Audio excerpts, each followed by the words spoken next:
It's us. Hi, everyone. Hi, guys. I don't know. We're wearing so much blue today. We are. I'm Seth Rudetsky. This is James Wesley. Hello. Welcome to Stars in the House, a special edition. A very special episode. A very special Isn't that always like where something tragic happens? No, it's actually good. It actually is a special episode because this is something that's never been done before, as far as I know, and we'll have Adam Feldman come on in a second to talk about it.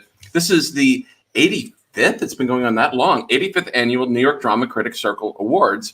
And as far as I know, they didn't have Wi-Fi and the ability to stream 85 years ago. Don't assume. Please don't assume. Anyway, I'm Seth. This is James. Stars in the House is something that we do twice a day. Normally, it's kind of interview performance type show, 2 p.m., 8 p.m. Eastern. Then it stays at Stars in the House. Right. And as people watch, they donate. And they donate to the Actors Fund, which, as we always say, is not just for actors. It's for everybody that works in the arts, no matter where you live in America and no matter what you do for the arts. If you're a professional, you can get help from the Actors Fund. You just go to actorsfund.org. And you can give even during the show tonight at starsinthehouse.com. And just to let you know, so far we've raised, let me put on the glasses to make sure I get the amount right. And people, $5 is the minimum. I'd say the average is like $30. You can really donate whatever you want. And out of these 6.5 weeks. Yeah, $253,900 for the Actors Fund.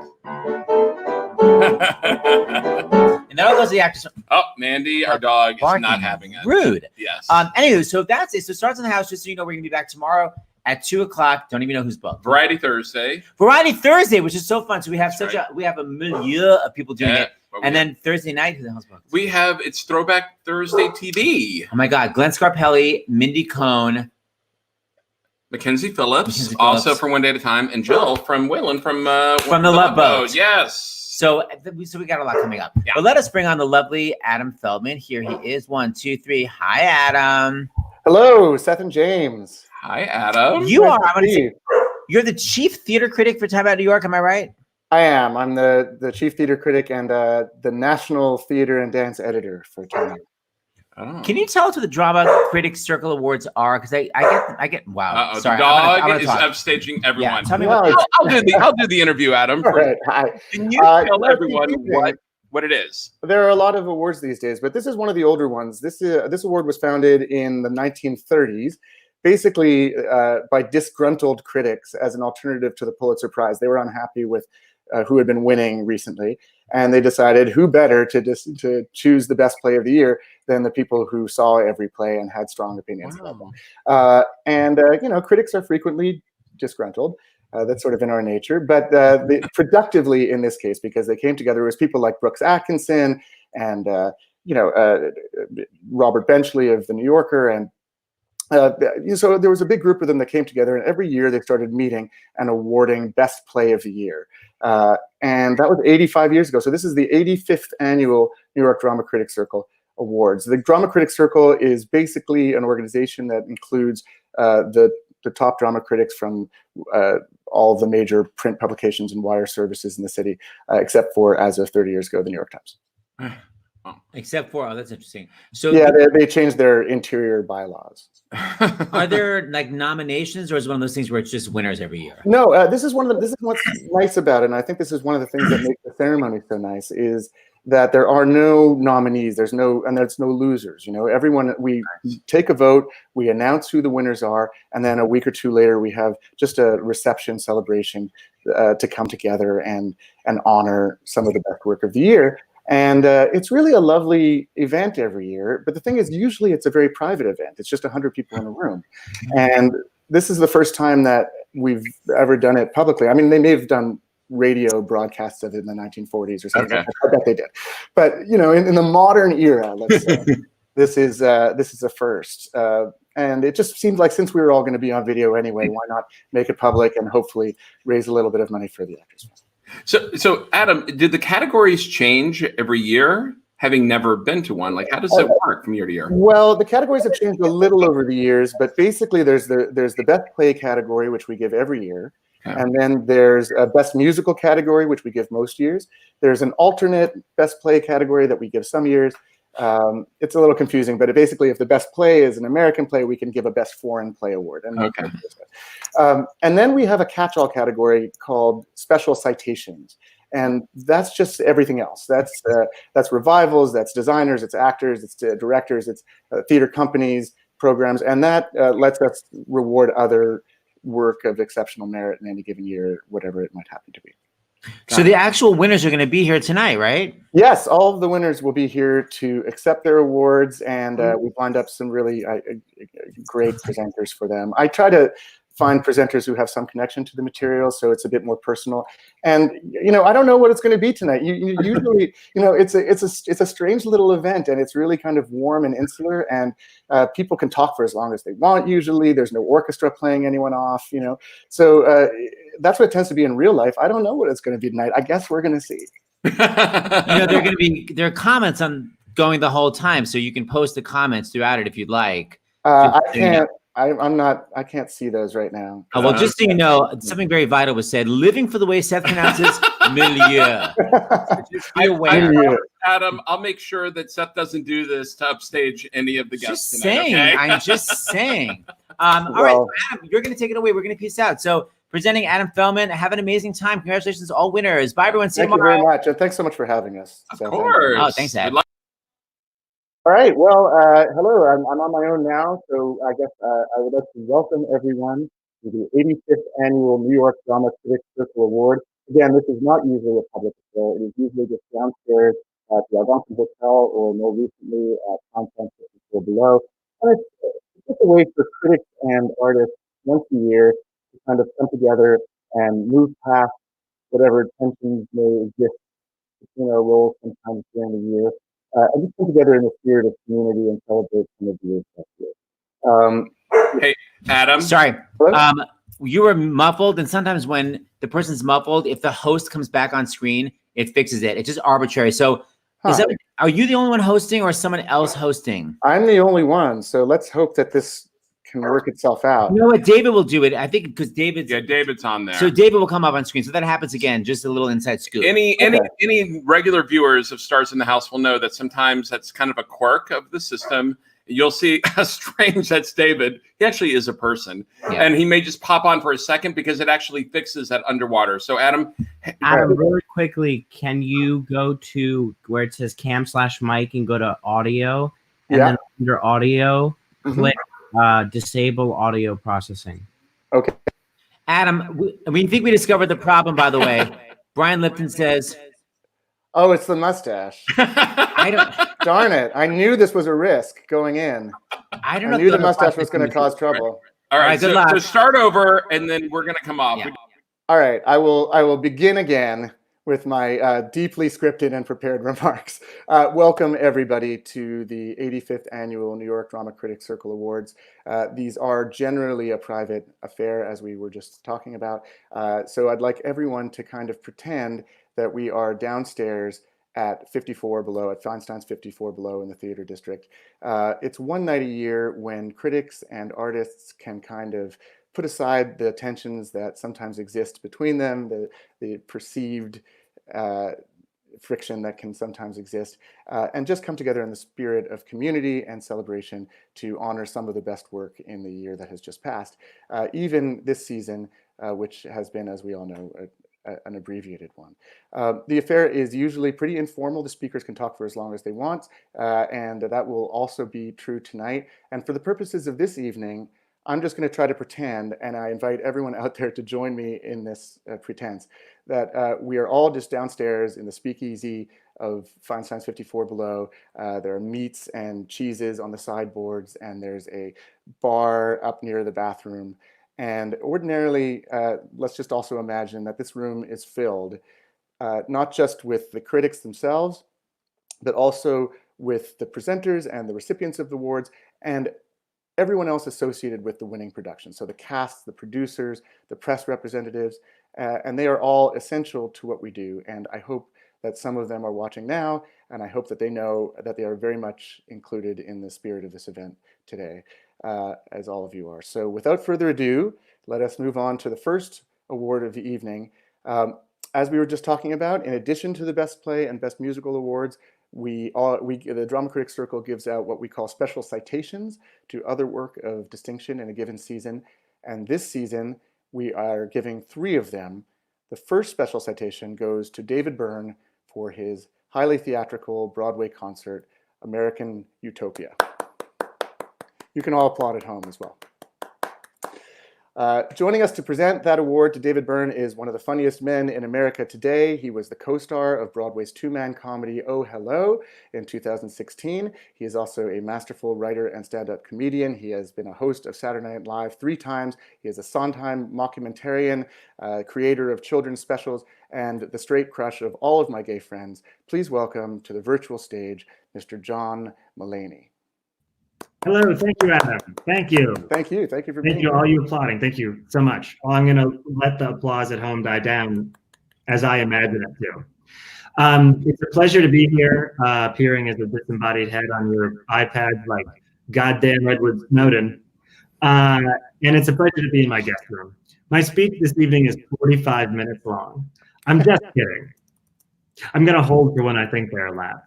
This is an honor to present this award to David Byrne and to American Utopia, which is the greatest live show of any kind I've ever seen.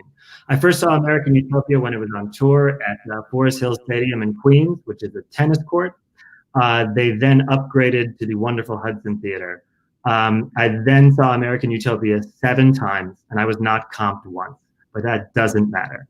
The show is especially poignant right now because everything's poignant right now, but also because the show is a story. It tells a story not of David Byrne's autobiographical journey from the rough and tumble Freehold, New Jersey to forming the E Street Band, because that wasn't his life. But it tells a story of moving from isolation to community. The show begins with not only just David Byrne, but David Byrne holding a brain. We're inside his mind, then we're left with the man himself. We then see David join an ensemble of musicians who are not only incredibly musicians, but theatrically, it's the most egalitarian group working together, down to the lighting. Everyone is featured, everyone's personality of the 11-member band truly shines. We then go to a reference to the Dada community. That's a community of people who wanted to be outsiders and think on their own. And then we move into the community of local politics, of registering to vote, and then of kind of a poignant ballad for the nation as a whole. It's a show that begins early on with David Byrne telling us that he once bought a television in order to study how people live. And at the end, we truly believe, and we're immersed in this story of someone like all of us, who hope that the best days are ahead of us for the entire country and for the entire world. A community is created in that show that takes perhaps David Byrne out of himself and takes all of us out of ourselves. As a stand-up comedian, I've always really related to David Byrne's work, most especially American Utopia. It seems as a young man of a certain age, that irony and distance were kind of what I was brined in. And so in songs like Don't Worry About the Government, and in some of the lyrics, which I've found hilarious since the age of 11, like I'll be working, but if you come visit, I'll put down what I'm doing, my friends are important. That's an incredibly straightforward lyric that I laughed at for many years. Seeing it in American Utopia and thinking about it now in isolation, I find it all the more poignant. The show, for me, said, we know irony, we know distance, let's use that, celebrate that, and still come together as a whole. The journey for an audience member in American Utopia is a bit like this. Oh, look, it's David Byrne. Oh, look, he has 11 musicians. Oh, wow, they're all really talented. Oh, wow, they're all dancing. I wish I could get up and dance. Wait, I can get up and dance, but should I? I have a winter coat on. Could I dance with a winter coat on? No, maybe I could put it under my seat. No one else is dancing. I wonder if people are going to dance soon. I have a feeling people are going to dance soon. I wonder who will be first. Maybe it's that guy from Scarsdale who's rocking back and forth so hard he's going to break his neck. Or maybe it's that woman who's kind of half dancing in her seat and keeps saying out loud, why isn't anyone dancing? Eventually, one of those people is going to stand up and dance, right? Or will I have to? Okay, I have to. I'm up, I'm dancing. Oh my God, no one else is dancing. Oh yay, everyone else is dancing. That's a brief window into the sense of isolation and then community that an audience member feels, and you will feel when you see American Utopia.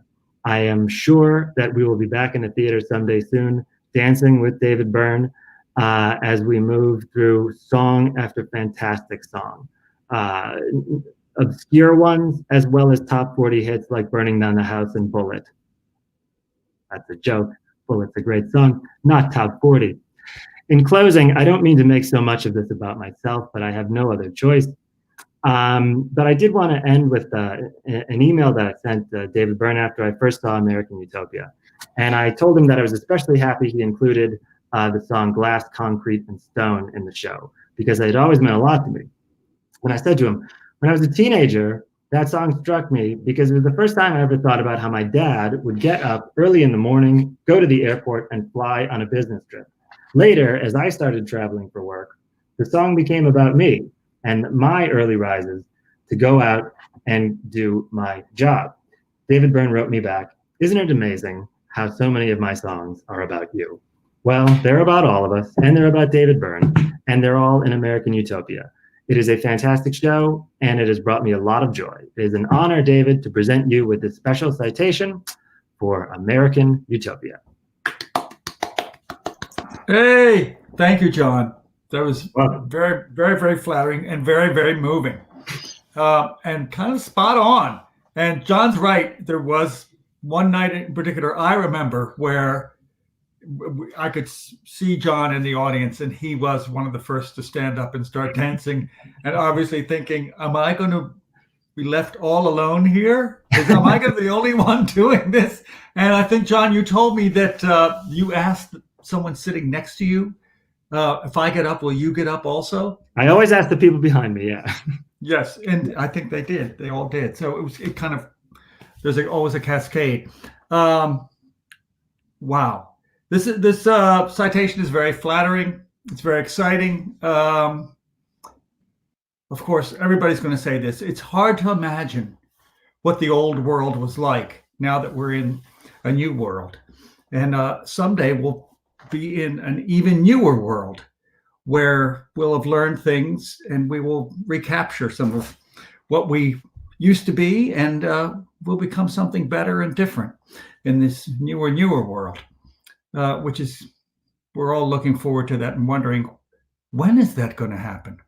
But it will. I'm sure it will. As I'm sure a lot of people on this show will say, doing a show like this, any show, is a big collaboration. The choreographers like Annie B. Parsons, and the help we got from Alex Timbers, and the producers, and the whole band, this amazing, amazing band, Rob Sinclair, who did all the lighting. It doesn't all come from me. I may have guided it somewhat, but it's very much a collaboration, which is a part of the fun of it. Anyway, this is a really flattering and very exciting thing to be acknowledged in this way. And thank you all. And thank you all you critics. Thank you, John.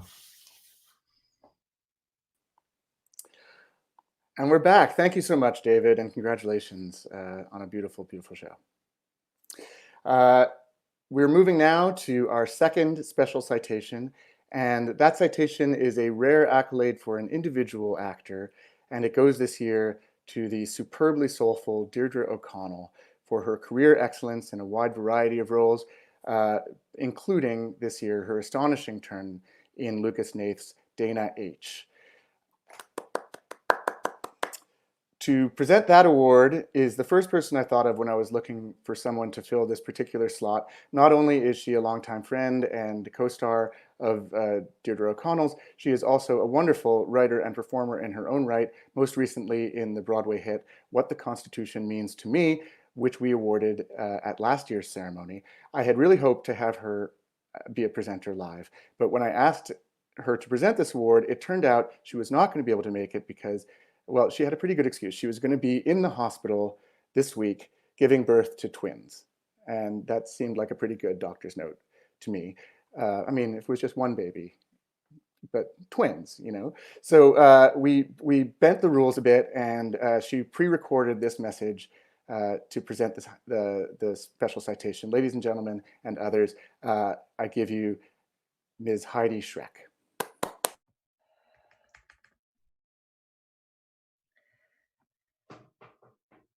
Hi, good evening. I'm so honored to be here tonight to introduce the great Deirdre O'Connell. I wish I were here live. The only reason I'm not is because I'm about to give birth in like seconds. And by the time you're watching this, I will be in a hospital, hopefully recovering well on a lot of painkillers. I first met Deirdre O'Connell in 2008 at a reading of Annie Baker's Circle Mirror Transformation. I remember I was pretty intimidated going in because I had seen her work on stage. I also knew she had worked with my playwriting heroes, Maria Irene Fornes, Sam Shepard, Susan Laurie Parks, Big Dance Theater. But I remember sitting at the table with her. As soon as she started reading, I remember thinking, oh my God, she is playing this game on a whole other level. She is channeling from some unbelievably deep well of truth. And now I'm supposed to talk back to her, and I'm terrified.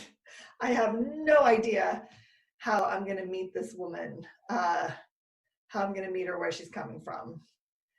I think that everyone here tonight who has seen Deirdre on stage knows what I'm talking about. She brings both a ferocious intellect and a sometimes frightening depth of feeling to every character she inhabits. She's unpredictable, surprising, deep, rigorous. Every word coming out of her comes from a place of truth. She always looks beyond the most obvious choice. She never settles for the easy take, the straightforward path. She's desperate to know what's underneath and behind and within, and she really won't ever stop looking for more. She can play a monster and convince you that there's an angel living inside. She can reveal the monster living inside the angel. When you cast Deirdre, you know that you're getting a performance that is inimitable. Every character she plays is a volcano of contradictory impulses, just like, like a real human being. This video required uploading. I've had the pleasure of watching her now for many years, and I will say that the shimmering, impossible performance she gives in Dana H feels like a culmination of her tremendous gifts. The precision of craft she brings to this part, the intellectual rigor, her emotional honesty, her undeniable sexuality, her refusal ever to reduce herself or her character to the role of victim, and then the inexplicable thing she always does, which is somehow to make space for the mysterious to come through. After that first reading, I was lucky to spend a full year performing with Deirdre 8 times a week, first in Circle Mirror at Playwrights, and then on the road in Berkeley and Los Angeles in Lisa Krohn's In the Wake. I really believe that being on stage with her for nearly a year was the best acting education I ever got. The philosopher and mystic Simone Weil said, attention taken to its highest degree is the same thing as prayer. It presupposes faith and love. Absolutely unmixed attention is prayer. I think that what Deirdre does on stage every night is a form of prayer. I also think that her devotion to off-Broadway theater is a kind of prayer too. She's looked up to by so many artists, both because she is a great artist and also because she's a living example of how to survive as an artist in New York City. There's a big group of us who've worked with her, who've been mentored by her, people she has helped keep the faith in a vocation that is low paid and undervalued. She has shared with us her lifelong love affair with bold experimental theater that usually doesn't become a commercial hit. She's generously given advice about how to navigate and survive off Broadway, especially for those of us who don't come from money. She's given at least one of us a loan when we needed it most. Dee, I love you dearly, and I want to thank you for showing us both on stage and off what it means to be a real artist. Thank you for bringing your miraculous gifts to the New York stages year after year. I cannot wait until I get to sit in a real life theater again, waiting in anticipation for you to enter. Thank you, Heidi. Please join me in welcoming to the virtual stage Ms. Deirdre O'Connell. Okay. Okay, that was not fair. Heidi. Oh my God. She is okay. Their names are Frankie and Lily, and they're fine. And they just arrived a few hours ago in the world. Oh, hi, Frankie and Lily. So thank you, Heidi. Jesus, I'm telling you, this whole acting thing is just an exercise, and it's just an excuse to be friends with a person like her. It's just an excuse for friends. It really is. Okay, I am so lucky to be around at this moment in our crazy art form when the challenges are so lush and varied, and the writers and the theater makers are so fearless and curious, and the audiences have such an appetite for the rich and the strange. And unexpectedly, right now, when we literally have nothing to lose, let's take that to heart. And even though I've almost given up a couple of times, I'm so glad that I didn't. And thank you to the Actors Fund for quietly paying my rent one of those times. The Actors Fund, give money to the Actors Fund. And with dignity, too. They paid my rent. Like, I didn't have to feel like a loser for a second. I could not be more grateful for this citation. I truly could not. Thank you, New York drama critics. I hate that we aren't in the same room right now because I would like to kiss every one of you and look you in the eye and grab your hands, because I have been practicing social distancing from you my whole life. It's just the nature of our relationship, and it can't be helped, I guess. Even though we love the same thing and we have given our lives to the same thing, we have to keep this pane of glass between us. For example, I like to warm up before a show in the theater. I like to touch the seats. That's gross, right? I won't get to do that anymore. But during the previews, when the house manager comes in with the little pieces of paper with your names on them, said to save your seats, I scuttle back to the dressing room so I won't know where you're sitting.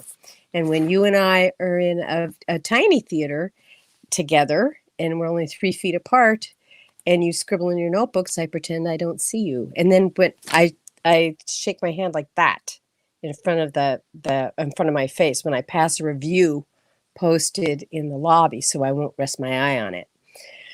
It's all a little paranoid and a little crazy, but it's also pretty healthy, and it's necessary to keep me from losing courage and focus. And then on a closing night, because I have 2 rules for myself when I'm in a show: I don't drink and I don't read the reviews. Closing night inevitably finds me happily or sadly, slightly drunk, and reading all of your reviews at once in one weird sitting, in a weird, guilty gulp. And sometimes I feel hurt and sad, and sometimes I feel found out and unmasked as a fraud, and sometimes I feel deeply seen and regarded and valued, but it's always kind of a weird, guilty gulp. It's a strange, intense, and not exactly functional relationship. And then we come to tonight,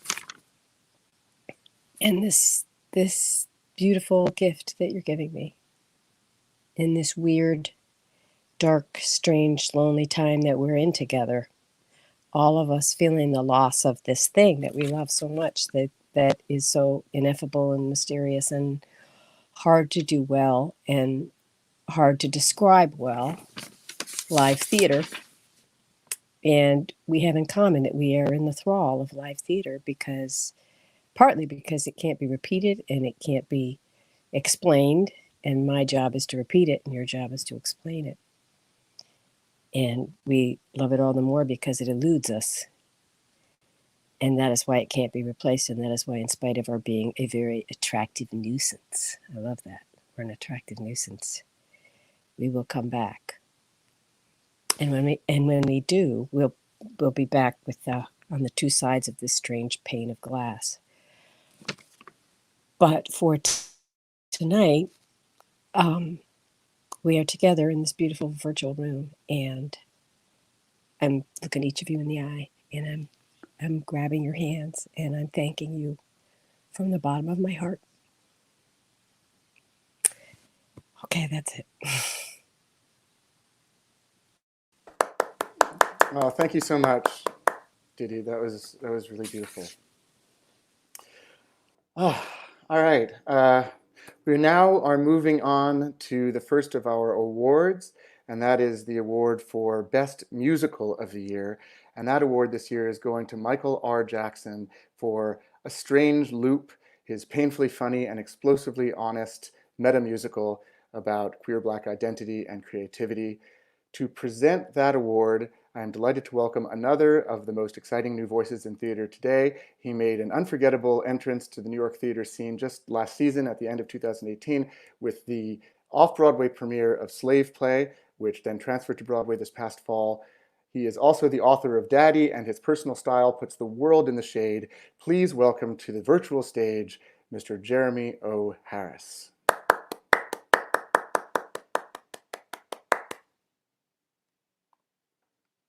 Jeremy, I don't think we have sound for you. I think you're still muted. Hi, sorry. I'm so nervous and so crazy. It's so weird to talk into an empty room.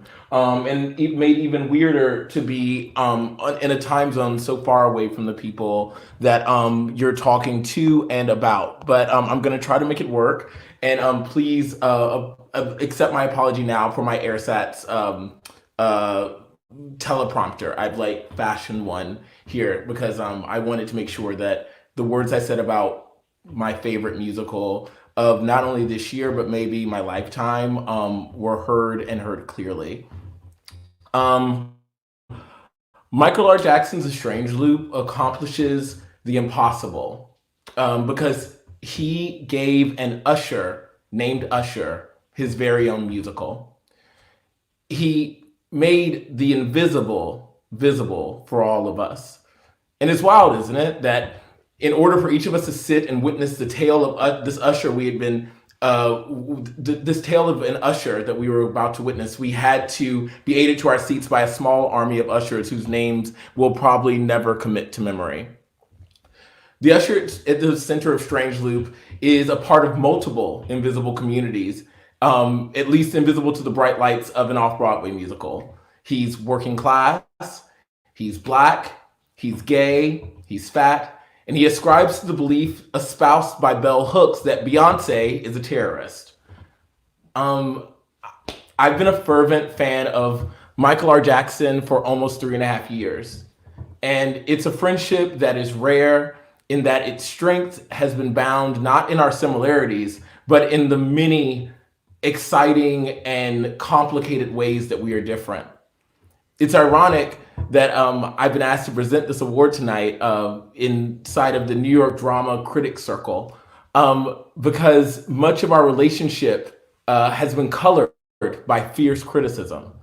Criticism in the classic sense, where Young minds ask hard questions of the world around them and what it has offered them to date. It's one of the reasons why Michael R. Jackson became an artist whose opinion I know not only respect, but I deeply desire. I have spent many late nights texting him or attempting to jump onto an Instagram live with him in order to get his opinions of my work, the work of friends that we've seen, the work of like mentors that we've witnessed in years past, and work that's on television that's as mundane as like The Tiger King. It's also ironic to be praising this musical in a moment when theater can only be experienced digitally. Because for the 3 years I've known of A Strange Loop, the Dropbox that Michael sent me back in 2017 with the demo tracks and script attached have been my favorite musical. I sort of passed it around my friend group like some special gem that could give us some power of enlightenment heretofore unattainable from any other musical that we had at our disposal. Its magic and its majesty can't be contained in any speech that I could give. It is one of the funniest pieces of theater I've ever seen and one of the most heartbreaking. I don't cry watching musicals. It's something that's only happened one other time watching a musical. And I have probably never cried during a reading of anything. And after the reading of Michael R. Jackson's A Strange Loop that I saw on Lafayette that was presented by Playwrights Horizons and page 73 that I snuck into by begging Adam from Playwrights Horizon to let me tag along, I was a puddle. This person and this body and life and world that was so foreign from me incepted me and possessed me as I sat in a rickety little chair in the middle of a New York University classroom, and I became Usher in the middle of Memory Song. And I was transported back to my own living room in Axton, Virginia, into my own basketball court at Martinsville Middle School, and felt like that little black boy who had turned his back on the Lord and was swept away. So there's 1,000 more things I want to say about Michael, but I'll end by saying that A Strange Loop is not just a musical, and it's also not just a play. It's something that reaches to heights I've only ever witnessed with Adrian Kennedy. I told my friends when I left it that it was like a Funny House of a Negro if Kennedy had grown up watching One Life to Live and scrolling the pages of Craigslist Men Seeking Men pages instead of going to the theater late at night to watch O Voyager. So here is the award for Best Musical to Michael R. Jackson, writer of my favorite musical I've probably ever seen. Thank you, Jeremy. That really means a lot coming from you. I always appreciate your exuberance and your championing of theater, and so I appreciate all the words you have to say. I come to this award like pretty gobsmacked. I mean, this is the first kind of award like this that I've ever won, and it feels like a really, I've been telling people, my experience of this sort of global event that we're all a part of is that I feel like I'm on like an episode of Quantum Leap, and I keep like transporting through all these different dimensions and coming back to theater as home, as a place where I feel where I can really express myself and I can tell stories and I can write songs. And so to be able to be here, albeit virtually with everyone, to accept this award, it's really emotional for me, and it makes me feel like whenever we get to the other side of whatever this is, whatever new ways forward that we find forward, it'll still be home for me. There's so many people that I, owe, having been able to put this show up. Like, the show was like such a village of people. My amazing cast: Antoine Hopper, James Jackson, John Andrew Morris, John Andrew Morrison, John Michael Lyles, Jason Veazey, Larry Owens, my director Stephen Brackett, my choreographer Raja Feather Kelly, my music director Rona Siddiqui, Page 73 and Mike Walkup, Playwrights Horizons, Tim Sanford, Barbara Whitman, Montana Levy Blanco, Cookie Jordan, Alex Hawthorne, Charlie Rosen, Adam Wiggins. Like, I'm forgetting some names, but like, there's just so many people who all, came together to tell this story that was something that was just gestating inside of me, from over 20 years ago, and even beyond and before that, as a Black queer boy, sort of growing up, coming of age, trying to figure out who he was, figure out where he belonged, figuring out how to become an artist, figuring out what kind of artist that was, what kind of like where he belonged. And I never thought that this show would ever end up on any stage, really. It was just a way for me to work through questions that I had about the world. And so the fact that, like, the years went by and I kept writing and I kept collaborating with my collaborators, that it all came to this moment when, like, the show has been so warmly received, and to be received by critics who, I feel as dramatists, as theater artists, like, we're sort of trained to sort of have an aggression toward, or think that they have an aggression toward us. For this award to come from critics means, like, quite a lot to me, because I myself am a critic. I'm a critic of the world, of the culture, of politics, but I'm also a critic of self. And so it feels both sort of alien, but also sort of perfect, that a musical that is inherently about criticism of a certain sense, that it's being narrowed back, that, like, even receiving this award is kind of a strange loop. And so I just want to, I can't, extend enough thanks to everyone who has helped nurture the show, everyone who's come together to make this event happen online, to Jeremy, to everyone who's just been a part of this, for everything that you've done to help tell the story of A Strange Loop. In a weird way, you all have helped tell the story of A Strange Loop, even beyond its production at Page 73, at Playwrights Horizons, in association with Page 73. And also, I just have to mention Musical Theater Factory, which is where the sort of one of the first development hubs that helped me begin to develop A Strange Loop. I just had so much debt of gratitude to everyone.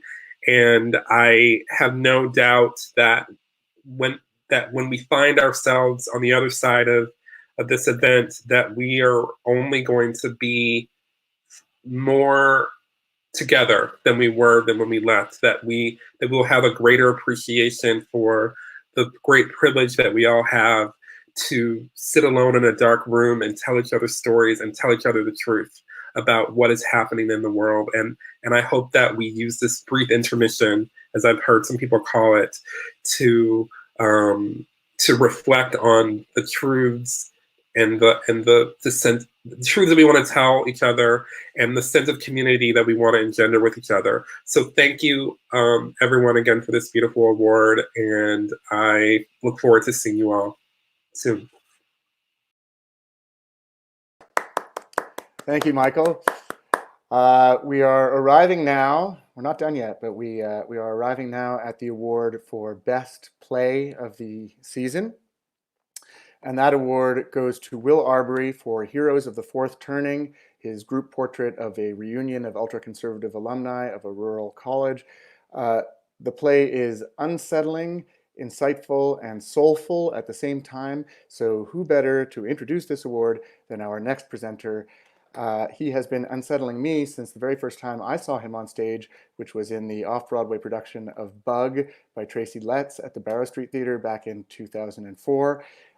Since then, of course, he has gone on to enormous success on film, and he's earned 2 Academy Award nominations, but he also comes back to the stage on a regular basis, including just this past season opposite Audra McDonald in the Broadway revival of Frankie and Johnny and the Clair de Lune by the late Terrence McNally. His latest film, The Quarry, has just been released on video on demand. Please welcome to the virtual stage, Mr. Michael Shannon. Thank you, Adam, for the introduction. Yeah, I was really tickled to get the opportunity to give Will this award. I have a lot of respect for writers. From time to time, people ask me, hey, have you thought about trying to write a play or a script? And I say, hell no, I wouldn't have the slightest idea how to do that. I think writing is the most intimidating and challenging part of this whole process. And I also think that it's hard nowadays to come up with something that hasn't been seen before, that's original, that doesn't feel like a retread of something else.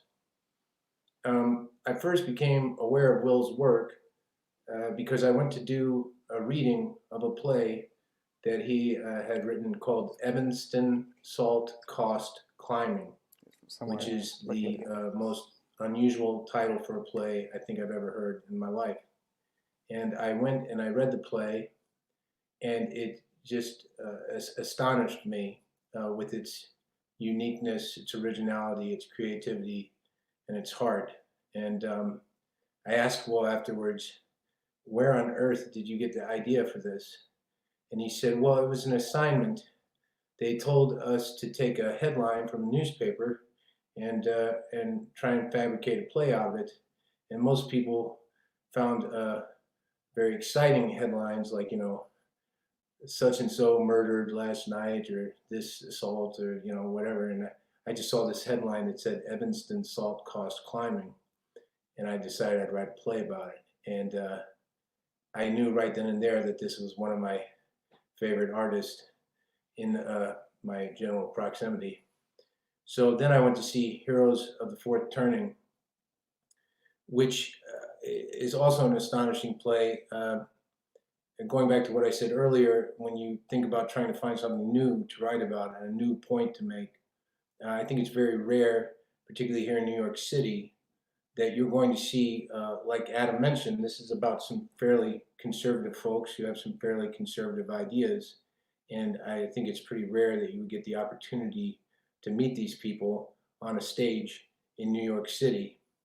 And if you did, by and large, I think, and this is just an assumption on my part, they would not be given the respect and the humanity that Will managed to give them in his play.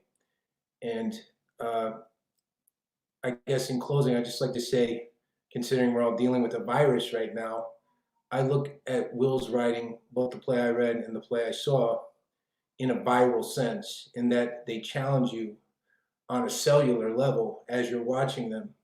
They invade you, and they ask you questions and make you think about things that could literally recode, you know, the way that you move through the world. And I think that's about as much as a writer can accomplish. So, and Will's still quite young, and I cannot wait to see what he brings to us for the remainder of his life. So it's my great honor to present the New York Drama Critics Circle Award for Best Play to my friend Will Arbery. Hey. Thanks, Mike. You're welcome. That was very. Okay.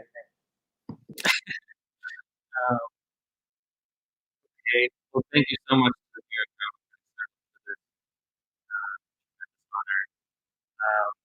It was always meant to be an exercise in what's up. Oh, just the sound was a little off for a while. Maybe this will fix it. Okay. Oh, no, it seems fine. Okay. Carry on. This play was always meant to be an exercise in love, which is difficult and thorny and not always pretty. To that end, I want to quote the end of an essay for the play that was written by Playwrights Horizon's dramaturg, the brilliant Ashley Chang, which I think sums it up better than I ever could. It asks whether there can be compassion, but also conviction, recognition, but also rectitude. It asks whether it's possible to look closely and to listen carefully without permanently settling on the shores of a shared humanity. Perhaps it's possible to venture further, beyond the shallows of the shoreline, past the familiarity of fellow feeling, to a place unknown, to a place of intractable values and irreconcilable positions, to a place of democratic confrontation, so fierce, so vibrant, and so full of love as to be almost unthinkable. So to see that work of unthinkable love and confrontation recognized here today is such a gift. But to quote Terrence McNally, no one does it alone, least of all playwrights. So to that end, I need to thank everyone at Playwrights Horizons who took a risk on this play that everyone else thought was too dangerous. Playwrights Horizons is so dedicated to the playwright that it's almost overwhelming. They make a writer unafraid of the sound of their own voice. I owe a debt to Tim Sanford, Adam Greenfield, Ashley Chang, Billy McEntee, Carol Fishman, Leslie Marcus, Kyle Serkis, Carmen Quinones, Elaine Aldoffer, Lisa Donadio, Allison Koch, Blake Zidell, especially Lizzie Stern, and so many more. You all built a home for me and did more for this play than I can ever really know. I want to thank Sam Berkman and Di Glazer and Ava Dickerman and RJ Graham and Lindsay at EST and everyone at Youngblood for nurturing this play early on. And I want to thank my brilliant designers, Isabella Burr, Justin Ellington, Serafina Bush, and Laura Jelinek. What's up? Is it happening again? Okay. And to the crew, including Joan Sergey, Jenny Kennedy, Gigi Buffington, Ryan Kane, and Madeline Freeman. You are an intrepid and fearless crew, and you steadied the ship of my own doubt with your resilience. I want to give the biggest shout out to my cast, Jeb Krieger, Julia McDermott, Michelle Pock, Zoe Winters, and John Strzeski. I love you all so much, more than anyone. You did the work of fuging into this world and these people, and I know that it was terrifying, and I can never thank you enough. I also know that it was fun as hell, and I miss you spineless, hedonistic, soulless, bloviating blood bags. That's a quote from the play. They're all angels. And my director, Danya Tamor, there are no words. There's no one better. I love you so much. This wouldn't have happened without you. Thank you for understanding me. I can't wait to do this again and again and again with you.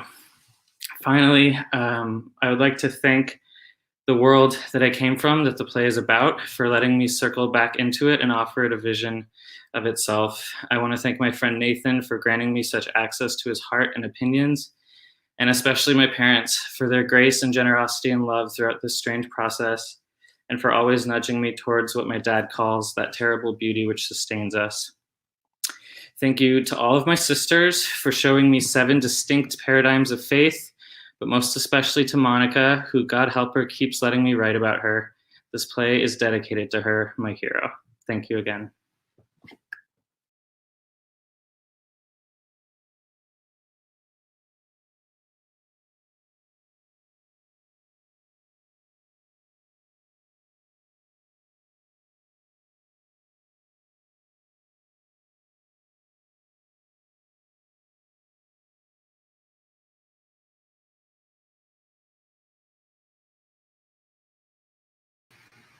Adam, would you unmute yourself, please? I'm sorry. That was my fault.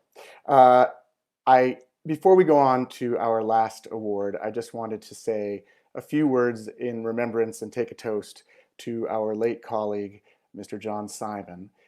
John was, as everyone knows, a master of vitriol, and he was most famous for that. But when he loved a show, he really did love it, and boy, could he write. English was not his first language, and he used it with a sense of mastery and wonder that few native speakers of English can command. John was controversial from the beginning. He was rejected from membership in the Circle in 1969 when he first became eligible, when he joined the staff of New York Magazine. But the critics relented the next year, and he joined the Circle in 1970, where he remained for the next 49 years, right up into his death in November at the age of 94. He was still, right up to the end, going to the theater regularly, sharing his opinions of it wherever he could. It is a record of longevity that is almost certain never to be broken. So here's to you, John. I hope you are somewhere looking down on all of us. And now, for our final award of the night. Our final award of the night is a special citation to the New York theater community as a whole for its perseverance in the face of loss during the COVID-19 pandemic. Here to accept that award on behalf of the community is one of Broadway's greatest leading men. He is also a mensch and a half and the current chairman of the Actors Fund. It is my honor to welcome to virtual stage Mr. Brian Stokes Mitchell. Uh-oh. Ruh-roh. Hold on. Here we go. There's always something. There's always something. Here we go. Can you hear me? There you are. Can you hear me all right? Hi, Stokes. Hey, Yes, Adam. we can hear you. Okay, it's good. I am so honored to be here. Thank you, Adam, so much. This year's New York Drama Critics Circle is honoring the entire theater community with this citation for the perseverance in the face of loss due to the COVID pandemic. I'm really, really honored that I have been asked to accept this on behalf of the community, our community, that I love so much and that has given me so much as a performer and an audience member. The collective heart of our entire community, I know, goes out to everyone who has had a show running or a show about to open, especially. That's heartbreaking. And to everybody, I mean, cast, crew, musicians, producers, directors, choreographers, stage, company management, theater owners, everyone involved. A Broadway show is an amazing occasion to celebrate, and to have that cut short or not allowed to happen at all is earth-shattering to so many lives on so many levels. This too shall pass. We don't know when or how yet, and that's what makes it so hard. But please know that this too shall pass. I realize that I'm accepting the citation for the theater community, but I'd like to take a moment to talk about the art community in general, just arts in general. And by the way, it seems like a terrible time to be an artist, given what we're going through. But I also think this is a really spectacular time to be an artist. And I think that nothing represents the arts better than theater and film. You have actors, singers, dancers, writers, directors, choreographers, designers, scenic painters, costume makers, lighting and sound operators, grips, gaffers, editors, all working together to create something miraculous. I think that our superpower, what we do best in theater, film, television, is, as David Byrne said, collaboration.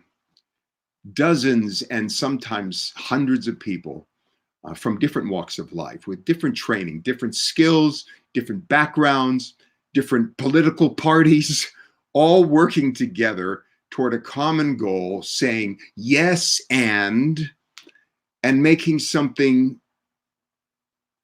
miraculous together. Washington, D.C., take note, by the way. People are hungry for the work of artists right now. What are most of us doing with our time? We are binge watching Ozark or The Crown or Mrs. Maisel or Stars in the House, watching all of the work of all of those artists, not just the actors, but the crew, the writers, the directors, everybody. The irony is that for most of us, the means of expression for our art have been shut down. Broadway, opera, concerts, and even television and film. But the cool thing is, even that has not stopped us. We do what we do because we are compelled to do it. It is what we do. It is who we are. And artists have been stepping forward to help all kinds of organizations right now. BCEFA, the Actors Fund, artists striving to end poverty with shows like Stars in the House, hosted by Seth and James, Rosie O'Donnell's One Night Only Return, musical director Jason Howland, who created an incredible arrangement, if you haven't seen it, of You've Got a Friend, that the members of the various companies of Beautiful performed, along with Carole King. Disney Salute to Broadway Cares, Emily Hampshire's Hump Day with Hampshire. The lists and the creativity continues to grow. And I think that I can speak for all of the organizations who are benefiting from that creativity and generosity by saying thank you to all of you for your continued amazing work. as a performer, I'm sure I am not alone when I say that there have been certain times and performances that I have done when I have felt that I think this is one of the reasons that I am on the planet right now. Ragtime was one of those occasions, and there have been others as well. I would venture to guess that nearly every artist has had a moment or two or three like that. Oddly enough, this terrible pandemic, and by the way, if I could think of something that would be the opposite of a Broadway musical, it would be this pandemic. This pandemic also makes me feel like, you know, I think maybe this is one of the other reasons that I'm on the planet right now. And I think the same about the Actors Fund, the organization that I've been privileged to be the chairman of the board now for 15 years. It feels like our last 138 years have been feeling like a marvelous rehearsal for this opportunity to connect and help thousands in the entertainment community. Deirdre O'Connell, by the way, thank you so much for your beautiful shout out to the Actors Fund. We especially appreciate all the support and contributions now. Normally in a year, we would give out $2 to $2.5 million. And at this point already, we have given away in financial emergency assistance to people more than $7.5 million. So all of those donations that you are sending in and all of the work and volunteer performances that you're doing are particularly appreciated. I also, if I can wax philosophical for just a little bit more, I also think that perhaps this pandemic that we are all in the midst of, this nightmare, maybe is the reason that each of us is on the planet right now. We each have an incredible opportunity to be a part of the solution. And I am so proud of our community and how we have stepped forward with art and love and generosity and that miracle of collaboration. I hope that we all are able to get through this challenge quickly and with minimal damage. There are more questions than there are answers. And as time goes, hopefully we'll have more and more answers. Until that time, I hope that everybody stays safe. I hope that everybody stays well. And just know that, like when we're doing a show, we will get through this together. Blessings to everybody. And thank you, Adam. Thank you, Stokes. I can't think of a more graceful benediction to end this night. These things always make me a little emotional, and I didn't know how this was going to go tonight, but I'm so happy that I feel like it did capture some of the spirit of what it's like to be in the real room every year with these people. Please do, if you can afford it, please do give to the Actors Fund or to other charities or other theater groups that are, or arts groups, or anyone who is helping people get through this crisis. As for tonight, I want to thank all of our presenters. I want to thank our sainted press rep, Don Suma, and all of the press reps and assistants who have made this possible. I want to thank all my fellow critics, some of whom could not watch all of this live today because they are busy reviewing the new Richard Nelson play that debuted tonight at the Public Theater, so you can go and watch that. I want to thank Seth Rudetsky and James Wesley of Stars in the House for their amazing marathon work, and to David Katz and Blake Ross, who have been working behind the scenes to make this happen. And I want to thank all of you for watching tonight. I miss watching things. I miss watching things with people. I miss audiences. And I hope that sometime very soon we can all be together in the dark. Congratulations to all of today's honorees. Thank you all for watching, and good night.